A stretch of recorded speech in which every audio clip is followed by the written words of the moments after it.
আসসালামু আলাইকুম। এই জায়গায় আপনারা একটা ছাদ দেখতে পাচ্ছেন। তো এখানে আমরা ইলেকট্রিক কাজ করতে আসছি।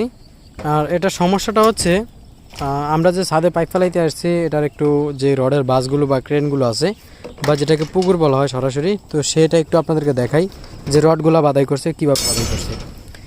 দেখেন, আমরা জানি যে যেই এখানে যে রডগুলো থাকে এই রডগুলো এরকম কিন্তু প্রত্যেকটা রডের সাথে যে এটা যেরকম মিশে আছে এই রডটাও কিন্তু সেমভাবে মিশে থাকার কথা, কিন্তু এটা মাছ দিয়ে কমপক্ষে এক থেকে 1.5 ইঞ্চি, প্রায় এই দেখতে পাচ্ছেন আঙ্গুল ঢুকে যাচ্ছে, এরকম 1 থেকে 1.5 ইঞ্চি পর্যন্ত একটা রড থেকে আরেকটা রড উঁচু হয়ে আছে।